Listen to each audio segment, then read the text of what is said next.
My golden child sister tried moving into my apartment, so my parents ambushed me at work and beat me. Obey us, or you're dead to the family. I pressed charges. And the entire family exploded. Can you imagine your own parents physically attacking you? Kicking you while you're on the ground, just for saying no? Because that's my story. It's the day I learned that some love is just a twisted form of control, and family can be the most suffocating cage imaginable. My name is Morgan, I'm 28 now. My younger sister, Vanessa, is 24. And for as long as I can breathe, Vanessa has been the undisputed center of our parents' universe. We grew up in the suburbs of Phoenix, and our house operated on one simple, infuriating principle. Vanessa got whatever she wanted, and everyone else existed to make it happen. The difference in how my parents treated us wasn't subtle, it was a gaping canyon. I remember being 12. I asked my mom, Lauren, for piano lessons. She looked at me like I'd just demanded a diamond tiara, saying money was tight and I needed to be more realistic. 3 months later, Vanessa, then 8, mumbled something about horseback riding. Within a week, she had twice-weekly lessons at the fanciest stable in the county. My dad, Gerald, would drive her himself, beaming with a pride I'd never seen directed at me. High school was the same song, different verse. I worked part-time at a grocery store, saving every penny for clothes, for my future, for college. Meanwhile, Vanessa got a brand new car for her 16th birthday, custom paint, upgraded sound system, the works. When I dared to point out the unfairness, Mom called me jealous and petty. Dad, ever the pragmatist, told me I should be grateful they'd raised me to be independent and self-sufficient. As if my forced self-reliance was some grand gift, not just neglect. College was my escape. A full scholarship to ASU felt like a golden ticket, and moving into the dorms? Pure, unadulterated relief. Finally, I didn't have to watch Vanessa being praised for every mediocre attempt while my actual achievements went completely unnoticed. I devoured my business administration degree, graduated with honors, and landed a job at a marketing firm downtown. By 25, I'd saved enough for my own one-bedroom apartment in a decent area.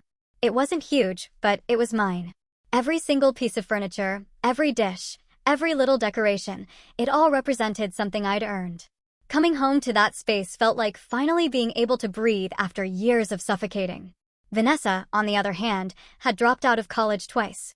She started at U of A on my parents' dime, swapped majors 4 times in 2 years, then left entirely to find herself. That quest apparently involved an 8-month European tour, funded by my parents' credit cards. When she returned, a brief stint at community college ended because, apparently, the professor didn't understand her creative vision. My parents? Never a criticism. My mom would tell relatives Vanessa was exceptionally talented, and the traditional system simply couldn't contain her unique gifts. My dad just nodded along, writing checks for whatever new venture Vanessa claimed would be her calling. At 24, Vanessa had never held a job for longer than 6 weeks. Barista, retail clerk, dog walker, yoga receptionist, each one quit because the boss was toxic or coworkers were draining her energy. She still lived with my parents, rent-free, contributing nothing.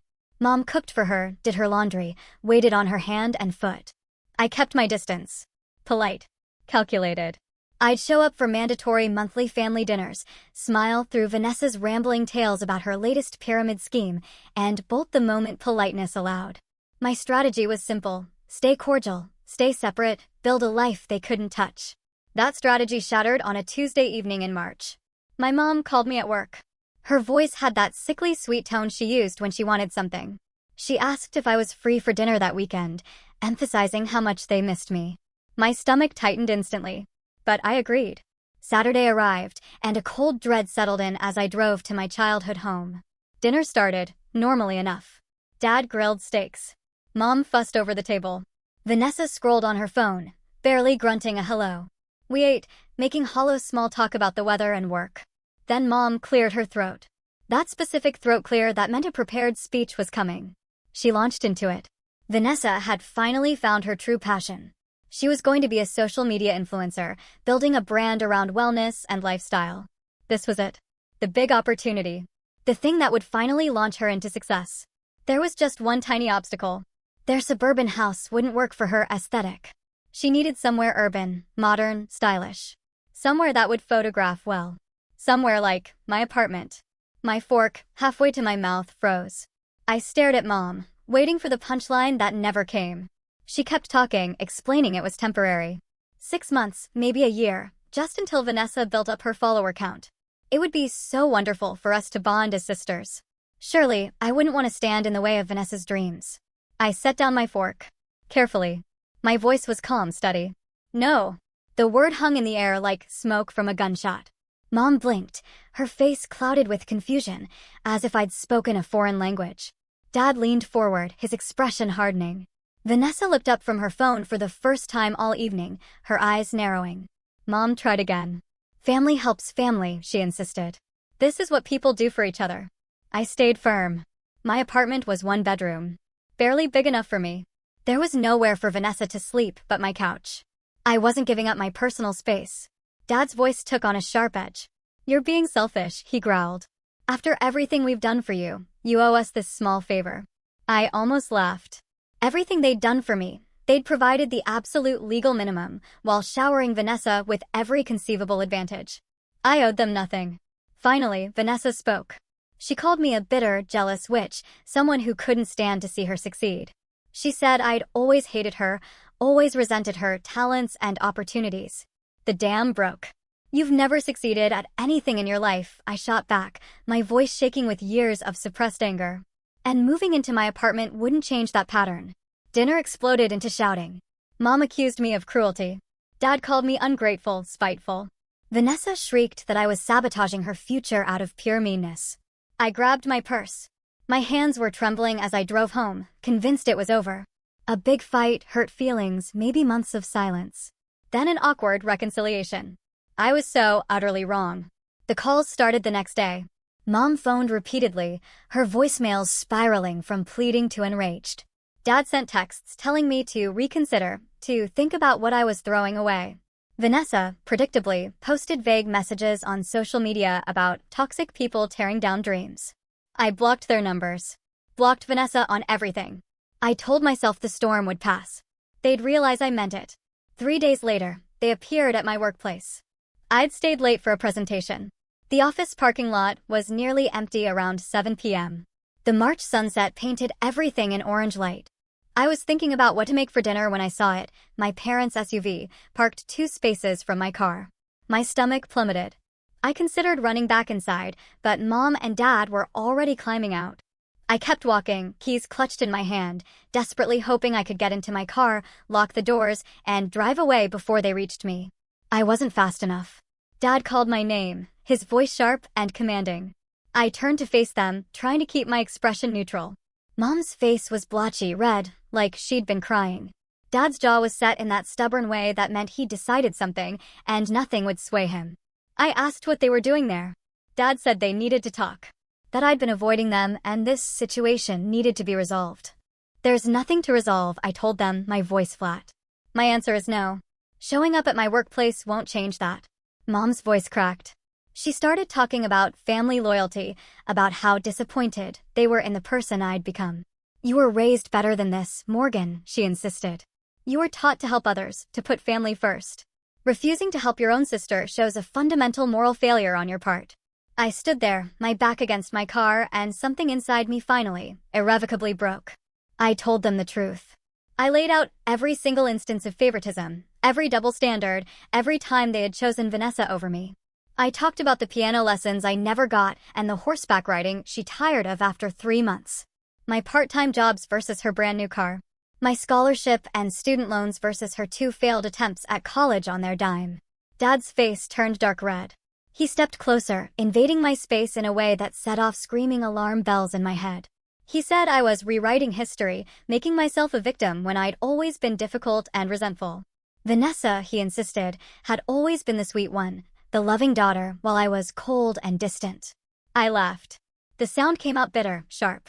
Vanessa was enabled and spoiled into uselessness, I told him, looking him dead in the eye. And I was ignored and neglected into self-sufficiency. Neither of us was properly parented, just in opposite ways. Mom reached for my arm. I jerked away. Morgan, stop being dramatic, she pleaded. Just let Vanessa stay with you for a few months. It's not a big ask. You're making a mountain out of a molehill. No, I said again. Firmly. Finally. I tried to step around them toward my car. Then Gerald grabbed my other arm. His fingers dug in, hard enough to hurt. He pulled me back and I stumbled, dropping my keys. His face was inches from mine, his breath hot. He spoke in a low, dangerous voice I'd never heard him use. "You will do as we say," he hissed. "Or you will be dead to this family. We will cut you off completely. Tell every relative what a selfish, cruel person you've become. You will be alone. Do you understand?" I tried to pull free. His grip tightened. Then Mom was there, too, grabbing my other arm. Both of them were holding me, their faces twisted with anger, and something that looked terrifyingly like hatred. "Let go of me," I screamed. They ignored me. Dad shook me hard enough that my head snapped back. He repeated his demand. I would let Vanessa move in. I would stop being difficult. I would fall in line. Fear spiked through my chest, sharp and cold. These were my parents. And they had me cornered in a parking lot, hurting me, threatening me. "Let me go," I shrieked. Dad shook me again, harder. My shoulder hit the side of my car. Pain radiated down my arm. Mom was crying now, her nails digging into my skin through my blazer. "We don't want to do this, Morgan," she sobbed. "You're forcing us. If you just agreed, everything could go back to normal." I fought against their grip, twisting, pulling. Dad shoved me. I fell, hitting the pavement hard. My palms scraped against the asphalt. I looked up at them, these people who were supposed to love me, towering over me with fury. Then Dad drew back his foot and kicked me in the ribs. The pain exploded through my torso, stealing my breath. I curled into myself instinctively, trying to protect my body. Mom was screaming something, but the words didn't register through the ringing in my ears. Dad kicked me again, connecting with my hip this time. I don't know how long it lasted. Seconds, maybe a minute. Dad kicking me. Mom shrieking about teaching me respect and gratitude. Everything was pain and terror, and this impossible, horrifying disbelief that this was actually happening. Then there were voices. Other voices. Footsteps running across the parking lot. My coworker Brian and two people from the accounting department on the third floor had heard the commotion. They shouted at my parents to get away from me. Dad stepped back, breathing hard. Mom's hands flew to her mouth. Brian crouched beside me, asking if I was okay, if I could stand. Someone else was already on the phone with the police. My parents stood frozen, seeming to finally realize what they'd done. Mom started babbling about a misunderstanding, a family matter, nothing for outsiders to be concerned about. The police arrived within 10 minutes. Officers took statements from Brian and the accounting staff.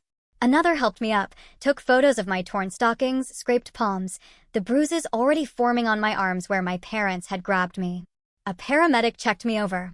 Bruised ribs, scrapes, bruising on my arms and hip. Nothing broken. The pain was manageable if I moved carefully. The officer asked if I wanted to press charges. I looked at my parents. Mom was sobbing, mascara streaking her face. Dad stood rigid, jaw clenched.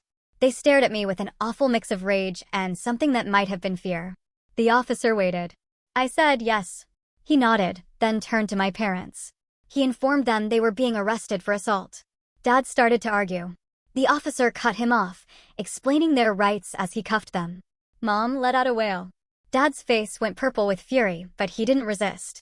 As they were led towards the patrol cars, Dad turned back to me. "You'll regret this," he spat. "You're destroying your own family. You're a vindictive, hateful person, and you'll end up alone and miserable." I said nothing. Just stood there, Brian's hand a steady weight on my shoulder, watching them get placed in separate vehicles. The police took my full statement. I recounted everything: the dinner, their demands, my refusal, the ambush, the threats, the physical attack. Every detail. Brian drove me home that night. I sat in his passenger seat, my whole body aching, my mind reeling.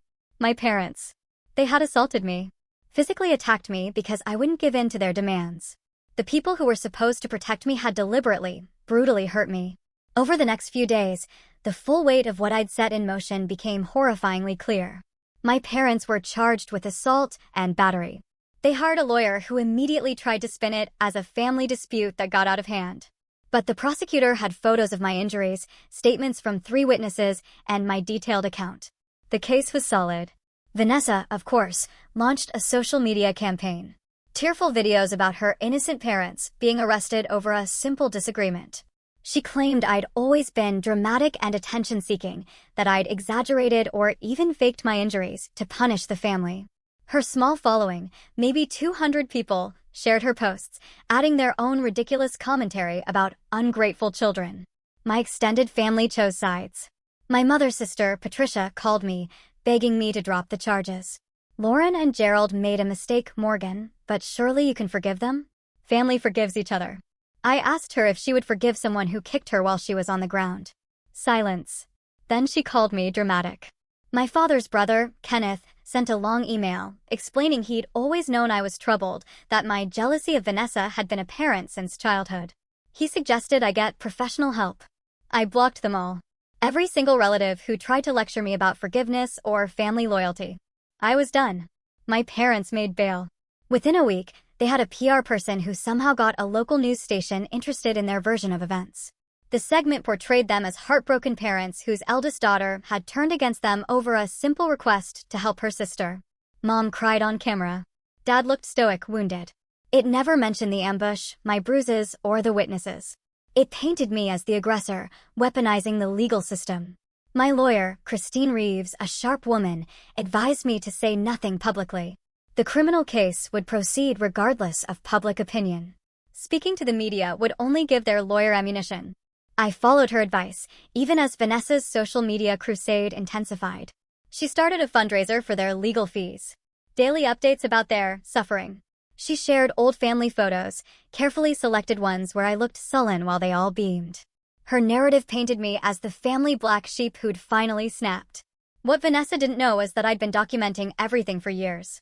Every birthday where she got extravagant gifts and I got tokens, or nothing. Every family dinner where my accomplishments were dismissed. Every time I was told to be independent while she was coddled. I had emails, texts, even a few recordings from recent years when I'd started to suspect I might need evidence someday. Christine kept it on file, a silent arsenal if they tried to claim I was unstable. The preliminary hearing arrived in May. I sat with Christine. My parents across the aisle with their slick attorney, Richard Howell. Vanessa sat behind them, glaring at me with pure hatred. The prosecutor presented the facts. The witnesses testified. Brian described hearing screams and running out to find my father kicking me while I was on the ground. The accounting staff corroborated him. The arresting officer described the scene, my injuries. Howell tried to introduce doubt, suggested witnesses misinterpreted. The judge cut him off. 3 independent witnesses, physical evidence, police photos. The case would go to trial. My parents looked shaken. Vanessa, of course, was already on her phone, probably recording their persecution. Summer passed in a blur of legal prep. Christine deposed my parents, their lawyer. She built a timeline, documenting their escalating demands and threats. The prosecutor added charges of making criminal threats, based on Dad's dead to the family statement. Vanessa's fundraiser hit $8,000. She used it to hire another PR firm, one that got her interviews on podcasts about family estrangement and parental alienation. She cried on command, describing how I'd always been jealous, how she'd tried so hard to bridge the gap, but I'd rejected every olive branch. None of the interviewers ever asked why her parents needed to force me to house her. None questioned why a 24-year-old couldn't support herself. They just nodded sympathetically. The trial began in September. The courtroom was packed, thanks to Vanessa's social media. She sat front row, phone ready to live stream until the judge shut that down. The prosecutor's case was methodical, damning. The witnesses testified again. The medical examiner detailed my bruising patterns, consistent with being grabbed, shoved, kicked by 2 different people. Then, my testimony. I walked through the entire history. The favoritism. The financial disparity. The dinner demand. My refusal. The ambush. Dad's threats. The physical assault. The sheer terror of being attacked by my own parents. Howell's cross-examination tried to paint me as bitter, vindictive. Did I resent my sister? Yes, I said. I resented that she'd been handed opportunities I'd been denied. Did I want to punish my parents? No, I stated. I wanted to be left alone to live my own life. He showed old family photos from Vanessa's social media, trying to suggest I was lying. Christine objected. Sustained. My parents testified. Mom wept, calling me a difficult child who'd always rejected their love. Dad maintained they only wanted to talk, that physical contact was to prevent me from leaving before we could resolve it. He claimed I'd slipped and fallen. The prosecutor tore them apart. He played Dad's own prior statement where he'd admitted to disciplining me. He showed Mom the photos of fingerprint bruises on my arms, asking if preventing someone from leaving required that much force. He played Brian's 911 call, where my coworker clearly described seeing my father kick me while I was on the ground. The jury deliberated for 6 hours. When they returned, the foreperson read the verdict. Guilty on all counts. Assault and battery. Criminal threats. Everything. My parents showed no emotion as the judge scheduled sentencing. Vanessa stormed out, already typing furiously on her phone. I sat very still. Christine's hand on my shoulder. A wave of profound relief washed over me. Sentencing came in October. Howell pleaded for leniency, citing their clean records. The prosecutor argued the premeditated nature, the threats, their complete lack of remorse. I gave a victim impact statement. I described growing up invisible, working multiple jobs while my sister was handed everything, building a life despite their neglect, only for them to demand I sacrifice my hard-won independence for Vanessa's comfort. The physical pain. The deeper pain of knowing my own parents cared so little about me that they'd hurt me to force my compliance. The judge gave them each 18 months in county jail, with credit for time served. He also imposed a 5-year restraining order, prohibiting them from contacting me. Dad stood rigid as the bailiff led him away. Mom sobbed. Vanessa's response was immediate and nuclear. She posted a 40-minute video detailing every way I had supposedly wronged the family. Claimed I'd abused her as children, stolen from our parents, falsified evidence to frame them. None of it was true. But her followers shared it thousands of times. Then she targeted my workplace. She found my company's social media, flooded them with comments about how they employed a liar who'd put her innocent parents in jail. She encouraged her followers to leave negative reviews, email my supervisors, demand I be fired. My boss, Amanda, a practical woman who didn't tolerate nonsense, called me to her office. She showed me Vanessa's posts, asked if any of it was true. I gave her Christine's contact. Suggested she speak to my lawyer. Amanda did. Christine sent her the court records, the witness statements, everything. 2 days later, Amanda called me back in. She said the company stood behind me completely. They were documenting Vanessa's harassment and considering legal action for defamation. Vanessa's crusade attracted the wrong kind of attention. A journalist who actually investigated stories, rather than just repeating PR talking points, dug into the case. She found court transcripts, interviewed witnesses, and wrote a detailed article about what had actually happened. It went viral, but not the way Vanessa hoped. Suddenly, people were questioning her narrative. Comments appeared on her posts asking why she needed my apartment, why she couldn't support herself at 24, why she thought assault was an acceptable response to no. Her follower counts plummeted. Brands stopped contacting her. The podcasts that platformed her issued quiet retractions. Her fundraiser was reported and shut down. Vanessa doubled down. New accounts to evade blocks. Showed up at my apartment building, screaming in the lobby until security escorted her out. She sent messages through distant relatives I hadn't blocked yet, begging me to recant my testimony, claiming our parents would die in jail. Each incident documented. Each violation reported. Each one adding to her potential consequences. Christine sent a formal cease and desist. Vanessa ignored it. In December, Vanessa was arrested for violating the restraining order. She'd created a fake profile, sent dozens of threatening messages. Police traced it to her IP address. She spent 3 days in jail before being released on bail. My extended family finally fractured. Some, seeing the actual court documents, reached out with awkward apologies. Others doubled down on supporting my parents and Vanessa, cutting me off entirely. I was fine with both. The apologizers stayed at arm's length. The others simply proved I was better off without them. My parents served their sentences. Dad released after 14 months. Mom 3 weeks later. They emerged to find their lives fundamentally changed. The convictions meant Dad lost his job in pharmaceutical sales. Mom's position at the bank was terminated. Their house went into foreclosure during their incarceration. Vanessa had been living there alone, not paying mortgage or utilities, letting it fall into disrepair. They'd lost everything. Vanessa, meanwhile, had burned through her savings and the fundraiser money on legal fees and failed attempts to monetize her victimhood narrative. Without my parents' financial support, she crashed hard. She moved into a cheap apartment with 3 roommates, finally got a real job waitressing. I heard all this from Patricia, who eventually broke down and called me. My parents were living in a 1-bedroom apartment, working retail, struggling. Vanessa was furious at them for abandoning her by going to jail. The family was fractured beyond repair, and Patricia seemed to blame me for all of it. I asked her a simple question. Whose choice was it to corner me in a parking lot and assault me, Patricia? She went silent. Whose choice was it to threaten me? To physically attack me because I wouldn't give up my apartment?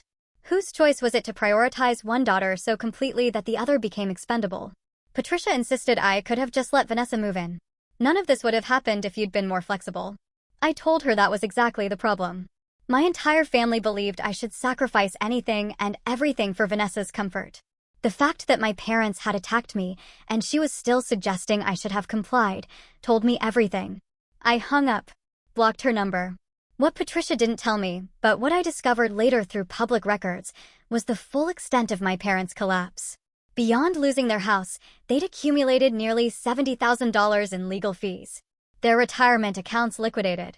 Dad's pharmaceutical company terminated his employment upon conviction, ending his pension contributions. Mom's 401k depleted entirely. Their criminal records followed them everywhere.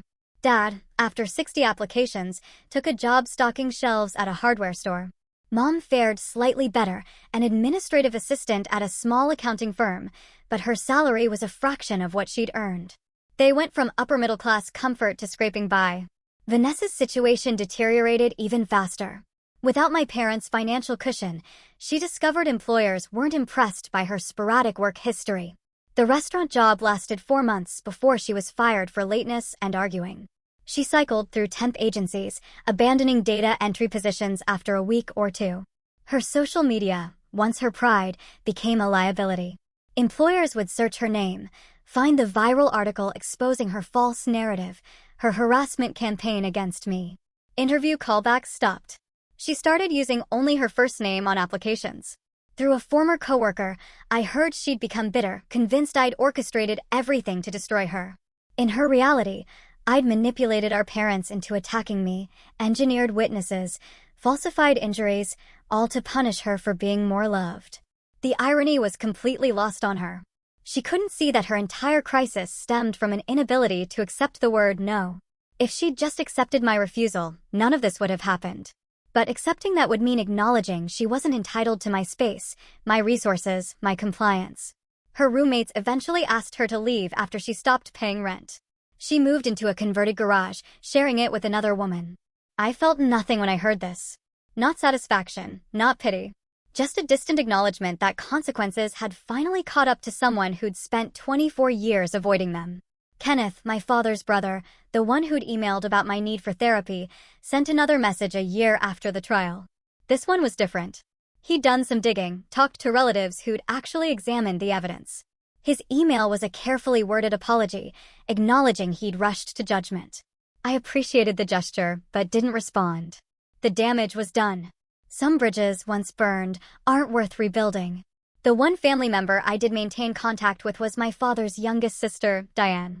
She'd been overseas, working as an engineer in Singapore during the initial drama. When she returned, heard the gossip, she demanded to see the actual court documents. After reading everything, she reached out, apologizing for not being there. Diane was different. She didn't make excuses for my parents. She acknowledged the reality and expressed genuine horror. We met for coffee, talked honestly about the family dysfunction she'd noticed but never addressed, and agreed to maintain a relationship separate from the chaos.